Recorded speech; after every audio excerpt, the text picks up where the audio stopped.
Hello there everyone. Welcome to my Tarot Reading channel na yang Sacred Space. Magandang gabi po sa lahat ng aking mga subscribers, sa lahat ng aking mga clients from local to international. Magandang gabi po sa inyong lahat at kumusta po kayong lahat.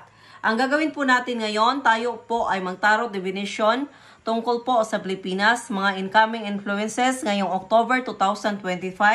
Ating titingnan kung may mga paparating ba ng mga dilubyo. Titingnan natin ang ating, kung may pandemya ba, titingnan natin ang ating ekonomiya, kung ano ang magiging sitwasyon. Titingnan din natin ang kalagayan sa ating politika at sa ating gobyerno. But before po tayo magsimula, paki-like, share, comment at paki-subscribe sa aking channel na Yang Sacred Space. So, hindi lang po tarot divination ang aking services, ang aking service. So, may marami pa po akong services like spell casting. So, spell casting kasama na dyan, abundance, protection, banishing. Banishing po sa lahat ng mga bisyo. At may love spell, binding love spell, at iba-iba pa. So, may workshop din ako about self-growth development. Ibayuhak po ang subconscious mind sa isang tao. At may feng shui din ako. Ang feng shui po ay mag-audit sa isang lugar. Kukunin natin kung ano po yung dominant energy sa lugar mo, positive ba or negative, at pagkatapos i-balance po natin ang lugar na yan para makaharness po kayo ng positive energy sa iyong lugar. At may base chart reading din ako. So ang base chart po ay blueprint po yan ng isang tao. Base po sa yung araw ng kapanganakan at oras ng iyong kapanganakan. So, yan po ay blueprint na susundin natin para po sa ating tagumpay. So, may energy healing din po ako. Ang energy healing po ay kasama na riyan ang Reiki healing. May distance at may ano din, yung sa personal, ganon, sa face to face. So, ang Reiki healing po, siya lang po ang nag-iisang paraan na ang mga ancestral karma, past life karma, mga black magic ngayon sa present life mo na nandyan sa'yo, ang Reiki lang po ang makapag-transmute niyan into light. So, ibig sabihin, ang mga misfortunes, mga pangyayari sa iyong buhay, sakit, kawalan ng pera, relasyon na hindi maganda, lahat-lahat po ng kamalasan ay symptoms po yan ng isang ancestral karma, past life karma, at black magic. So, kung sino po ang interesado sa aking mga services, paki-check ang description below sa video na to. Nandyan po ang aking WhatsApp number at nandito po sa screen. So, paki-contact nyo ako kung kayo po ay interesado sa aking mga services. Ngayon, ako po ay magpapasalamat sa lahat po ng hindi nag-skip ng ads ng inyong mga donations. Ako po ay masayang-masaya talaga kasi po ang hindi nyo pag-skip ng ads ay exchange of energy po yan sa mga spirit guides. So ngayon, kung sino po ang hindi nag-skip, alam po yan ng highest power at ng universe. Kung sino-sino po sila, automatic nyo po matanggap ang cleansing, purifying energy, at healing energy, at abundance energy. Kasi po, tinitirikan po kayo ng kandila para po matanggap nyo ang Reiki energy. So, universal life force energy po na manumbalik po kung ano man ang yung birthright na abundance. So, maraming salamat po sa inyo lahat. Ngayon, simulan na po natin, mga Kayang's Tarot. Tingnan muna natin kung baka may mga dilubyo pa na darating ngayong October 2025. Tingnan natin kung may bagyo, mga floods, storms, tsunamis, may lindol ba, volcanic eruption. Okay. So, meron. Lahat ata ito. Diyos ko. So, ngayon, may nakikita ako dito sa floods, mga storm surge, tsunamis. May nakikita ako. Yes po, meron. ngayong October 2025. Lindol, meron. Volcanic eruption, meron. So ngayon, tingnan natin kung saan ito tatama. Anong mga lugar. Okay? So mag-ingat po ang Eastern Visayas. Mag-ingat po.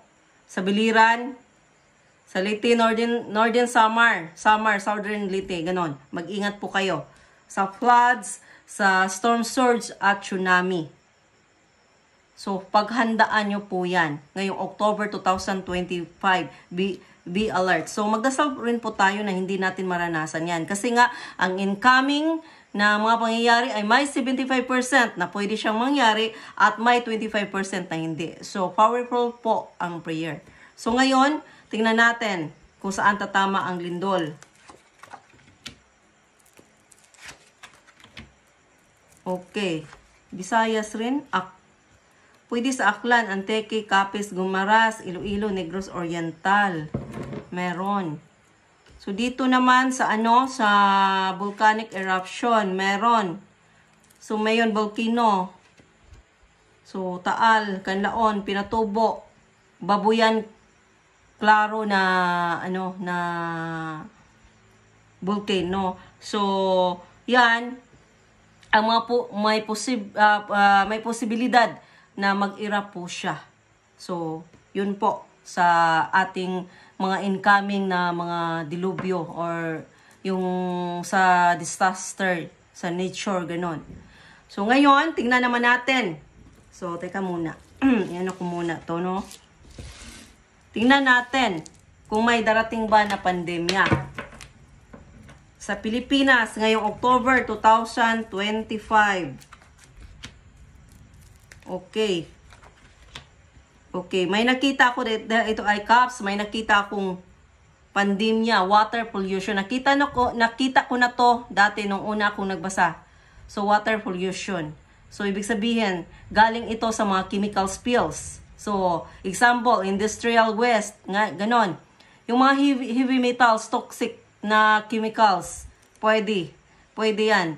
So, agricultural runoff from fertilizers at yung sa mga pesticides, ganon, na pwede siyang yung bang makaano sa tubig, na pwedeng, yung runway ng tubig, pwedeng masama ang mga fertilizers, yung mga pesticides, ganyan. So, pwede yan na panggalingan sa water pollution.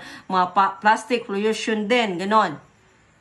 So, more on water pollution or water contamination. So, nakikita ko na to nung una akong nagbasa. So, ngayon. So, ang pinakaano talaga nito na posible talaga ay galing sa sa chemical spills, ganon. So, ito, tingnan natin kung may iba pa ba. Okay, ganun pa rin. Ang COVID-19 pwedeng mag-arise na naman sa October 2025. So, magdasal lang tayo talaga na itong mga pandemya na to ay hindi mangyayari sa October 2025. Marami pang posibleng mangyari. May awa po ang Diyos sa atin. So, kailangan nating magdasal, mga kayang starot. So, ngayon, tingnan natin kung ano ang kalagayan ng ating ekonomiya. Okay. Makita pa ba? Okay. So, kalagayan ng ating ekonomiya. Oh, may nakita ako.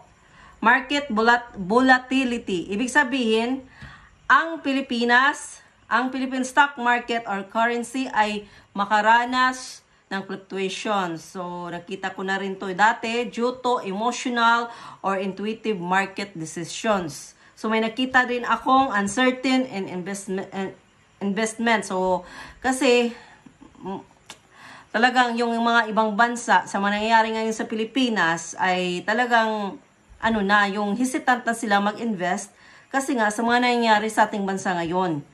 So, dahil sa unpredictable economic trends or unstable market conditions. So, dahil po ito sa nangyayari ngayon sa ating politika, sa ating gobyerno, hindi po talaga maganda. So, yung mga investor, imbes na mag-invest ay hindi na tutuloy. So, yun, maapektuhan ang ating ekonomiya.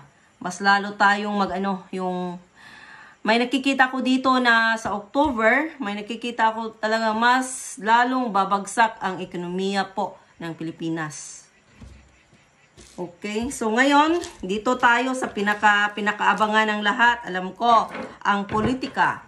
So, political situations ngayong October 2025. Okay, may nakita akong dito, no? Ganun pa rin, deceptions or dishonesty. So, may mga politicians or government officials na hindi talaga truthful talaga or transparent sa kanilang intentions. So, may iba nanggagamit lang talaga. Meron. So, alam naman natin yan, marami po sa kanila na manggagamit na hindi po transparent, hindi po totoo ang mga intention. So, nagpabida-bida lang ganon. Yung sumasakay lang sa panahon, ganon. So, may nakita rin akong strategy or tactics. So, lagi naman nilang itong ginagawa. So, patuloy pa rin sila. So, nag-indicate po ito na may mga politicians gagamit ng mga clever tactics para ma-achieve nila ang kanilang goals at gapiin or daigin ang bawat isa sa kanila. So, sila po lahat may mga taktika kung paano matalo ang bawat isa. So, away-away, ganon. So, sa kabilang panig, ganon. So, sila po gagawa ng mga taktika para po matalo ang mga kalaban. So, lalo na sa ating gobyerno. Kasi sa gobyerno, nakikita ko dito na talaga, bagsak na talaga.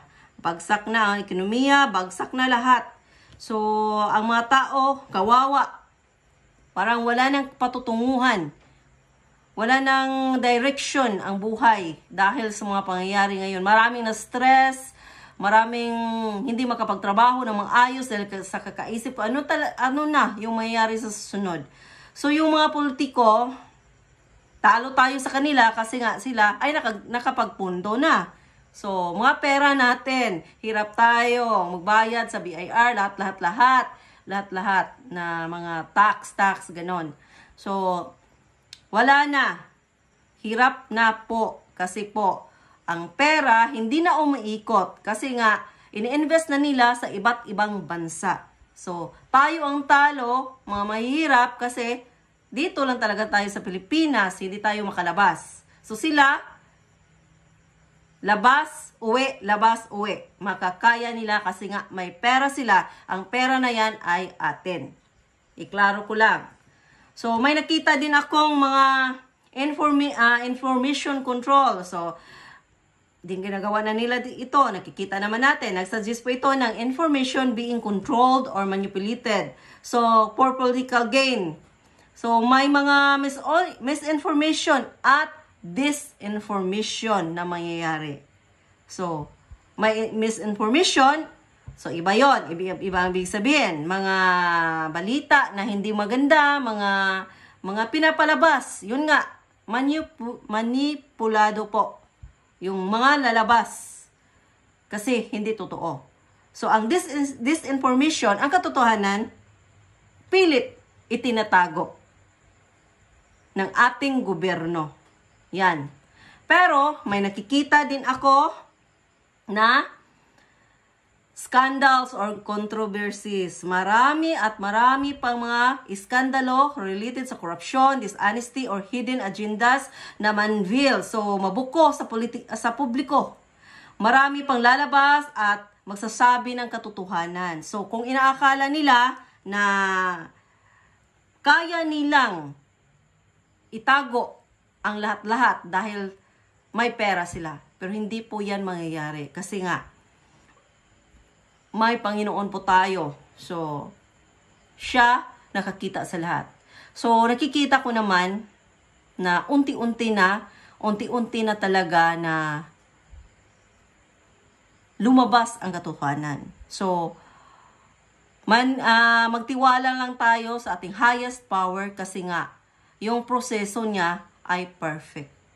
So, huwag tayong mawala ng pag-asa na dahil sa mga balita-balita na hindi maganda, ganon, parang mawalan tayo ng pag-asa. But huwag tayong makinig sa kanila, kundi ating asahan ang ating dasal na ito ay ibigay sa atin. Dahil nasa tama po tayo, tama po ang pinaglaban natin.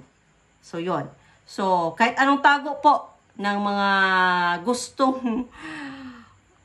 gustong makapagtago, yung mga sikreto nila, lalabas at lalabas, mabubuko at mabubuko pa rin yan. So, may nakikita akong mga ganyan na pangyayari. So, ngayong October, mas nakikita ko na para talagang crucial or mag-worse po siya. Kasi may nakikita akong kaguluhan talaga. Gulo. Gulo at gulo. So, sa government situation, may nakita akong bad luck or setbacks. Kasi nga, mas lalong gugulo kasi. Mas lalong may mga unexpected na obstacles, delays. May mga taong resistant po sila na magbago. So, resistant to change. So, lack of control. So, hindi na po makokontrol ng gobyerno kung ano po yung mga susunod na pangyayari. So, sa October po ay crucial. Doon po magaganap ang mga kaguluhan na talagang hindi natin ini-expect. So, may nakikita rin ako na financial disbalance. So, given na yan, kasi nga alam na natin na disbalance na po tayo. So, mga unexpected challenges na magugulat na lang sila. So, lahat tayo ay maapektuhan sa mga unexpected challenges. But, tayo po ay magtiwala na ang mangyayari ay dapat talaga, ang mga mangyayari ay ano yan, yung sakop yan sa proseso ng ating highest power. Para po lumabas ang katotohanan at matatapos na yung mga paghihirap natin. So, kung ano man yung mga mangyayari ngayong October 2025, uulitin ko, yung ang dasal natin ang ating kapitan. Kasi, naririnig po tayo ng ating highest power.